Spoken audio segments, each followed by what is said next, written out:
Ladies and gentlemen, let's talk about Sifuna, because on last night's interview on Citizen TV with Yvonne Okwara. All right, we're back on The Explainer with ODM Party Secretary General Edwin Sifuna to talk about a wide range of issues. Something became painfully clear, that Rigathi Gachagua was actually not lying. William Ruto amenunua ODM, imeuzwa na Junet na Wanga. For months, people said that Gachagua was lying. This is a man who has lost his head. This is a man who has lost his soul. That story about Junet selling ODM was actually madness, propaganda, lies. Mr. Speaker, madness, mental problem is not walking naked in the street. But on Citizen TV, Sifuna himself, knowingly or unknowingly, confirmed everything. Let's talk about it. If you love this kind of content, go ahead and like this video and subscribe. Now let's get to the video. Yvonne, a lot of things have happened. You know, you asked when the last time I was here was in July, actually 22nd of July last year. You see, Sifuna was calm, fluent, composed. It was a good interview. If you want to be in government, by all means, like our sister in Tanzania or our brother in Uganda, then you see that is where we part ways. But buried inside that conversation were explosions, facts that confirmed what many dismissed as propaganda, exaggeration, and outright lies. ODM is strong and it is kicking, it is up, and it is not about to be sold. Let us start here. The India story. You guys remember when Gachagua said that Junet was actually supposed to travel to India to bring Baba's body. Then, when he reached the airport, he turned back. He said that he was sick. Sasa, siku Raila alikufa. The day Raila died, Junet used to be with Raila throughout. He never went to collect his body. Alifika airport, akajifanya ni mgonjwa, akawachwa akiuza ODM. Gachagua said that instead of flying out and getting Raila's body, he went to negotiate with William Ruto. Many laughed it off. They called it propaganda. They called it madness. But last night, Sifuna told the same story. Same airport, same sudden illness, same disappearance. Junet did not go to India. Actually, Junet was supposed to go. Yeah? We reached the airport, he said he was feeling unwell. And So someone might ask, what happened next? What happened is, Junet's seat was given to Senator Eddie. Eddie was not even on the list. When Junet dropped out, Eddie got on the plane. So now, Sifuna and Eddie were headed to India to go bring Baba's body back. But something very convenient happened back at home. ODM National Executive Committee met, and without the SG, that is Sifuna, present, decided that Oburu Odinga would become the interim party leader. The NEC has designated the Senator of Siaya County, Honorable Dr. Oburu Odinga, to be the acting party leader. Sifuna is the SG. He is even the signatory of ODM's money account. He should have been there. I was not even the initial plan. I was not in the initial plan to travel to Mumbai. But somehow, in between the announcement being made and when we left there, they said, oh, Sifuna, bring your passport. You're going to Mumbai to bring back Mzee. Because, as he himself reveals, it had been planned by someone somewhere. I mean, I couldn't tell you how that decision was made. But I remember I was there with 2 deputy party leaders. Junet, however, was not outside the country. Junet remained in the country. Until the time that the top party organs will meet. Why? The public needs to be reminded that I was not part of that meeting that installed Oburu as interim party leader. That NEC meeting was not innocent. That was the beginning of what can only be described as a transaction. The sale of ODM to William Ruto. Alifika airport, akajifanya ni mgonjwa, akawachwa akiuza ODM. Hao mabroka wameuza ODM. Of course, Oburu Odinga being given this seat was against the party's constitution, was against the party norms, was against everything.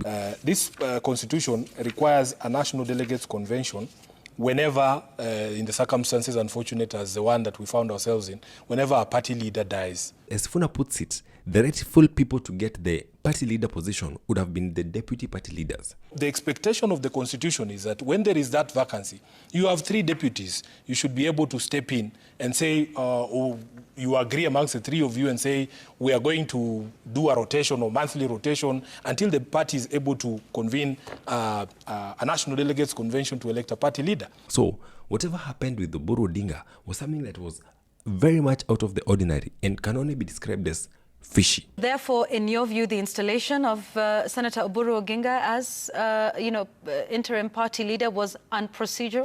Not procedural in accordance with the provisions of the Constitution. So let us follow the money. Sifuna gave more evidence. He reminded the country that he is the signatory of the ODM accounts. So if money leaves ODM, he would know. Because I'm a signatory to the bank accounts, forget this rubbish you hear people saying here.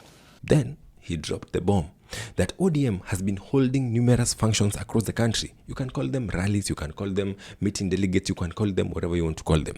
But the funniest thing is that ODM is not funding these meetings. I can state authoritatively here that the money and the resources you see being spent in those ODM rallies, the so-called underground, those monies are not coming from ODM headquarters. Where are they coming from? You will ask them. The last time ODM funded anything was on November of last year during the Mombasa celebrations. The last money we expended as ODM officially was for the celebrations in Mombasa, and it was a fraction of what we saw there. So I am telling you, I know for a fact, there is parallel funding for activities clothed in ODM colors, and they go around running around saying they are ODM delegates. Since that November event, ODM has not funded anything. It has not written checks. It has not made any wire transfers. It has not approved any meetings or any forums or any rallies. What you're saying is the Linda Ground... Those rallies are not financed from party headquarters. So, who is paying? Linda Ground. ODM, Linda Ground. The unanimous answer is William Ruto. And here is the rule, or here is the concern. You cannot fund a party that does not belong to you. So, if William Ruto is funding this party, is funding their grassroots meetings, is funding their Linda Ground meetings, is funding everything, is it not automatic for us to assume that he already owns the party? I want to tell what your ODM. Mukikubali ODM iuziwe Ruto na Junet na Wanga, mutakuwa a minority party. He named Wanga, he named Junet, and he named a few others. But people doubted him. But now, through Sifuna's own mouth, the picture is clear. ODM was sold, and Gachagwa's intelligence, once again, has come out to prove that it is dangerously accurate. And the problem I have with the proponents of this UDA coalition agreement is, Yvonne, they have never tried persuasion. They don't try to persuade us. It is threats, it's intimidation, it's showing us they have money and the resources, and the kujipiga kifua. Now, this interview carried many things, and we cannot all discuss them here. But I want us to discuss one more thing that I found very concerning. Because as Sifuna was busy exposing other people, apparently he also exposed himself. So if this question is put to an NDC, yes, a special NDC that would be held, and it sails through, what then for you? Let's cross that bridge when we get there. He made something very clear in the interview, that he is not ready to leave ODM. If there is that pre-election coalition pact with a person that you say you do not want to see re-elected in 2027. See, I will still vote to kick him out. This is not about who you will vote for. I will still vote to kick him out. Allow me to finish. The ballot is mine. Allow me to finish the question. I'm not asking about how you will vote. That is your decision, and that is a private matter. I'm asking about where this leaves you in the membership of a party whose big decision prior to an election goes against your values. This not is what who I'm you saying. will vote for. I will exercise that value by voting against him. Okay. Yes. And still remain a member of the party? Of course. Okay. He says that he wants Ruto to be a one-term president. He also saying that he will vote personally, like his vote will go to ouster William Ruto. But, and this is a big but, he will remain in the party that campaigns for Ruto. Sifuna, make it make sense. Kama muliangalia interview ya jana ya Sifuna, Sifuna is completely subdued. Sifuna, the firebrand Sifuna is gone. Which seat are you going for in 27? I have said I'm running for Senate in Nairobi. Sasa hata nikuulize aje hata wewe Sifuna, acha tukutane na wewe kwa debe. Tuseme ODM support Ruto na ikue hivyo na ikue ratified na NDC na kila mtu akubali. Haya. Wewe Sifuna uamue kudefend kiti yako Nairobi ya senator na ODM. Sawa sawa. Na ODM ina support William Ruto. Sasa wewe utakuja utudanganya ati wewe ni one term. You cannot campaign against a man when standing right next to him on the stage, holding the same microphone and under the same party banner. This is not resistance. This is compromise. Sifuna wewe Biblia nakwambia hivi. In the fullness of time, pia utakuwa two term. Yesterday was the first time that many people truly saw it. That Sifuna truly is intelligent, Sifuna is articulate, Sifuna is persuasive, but he is also not free.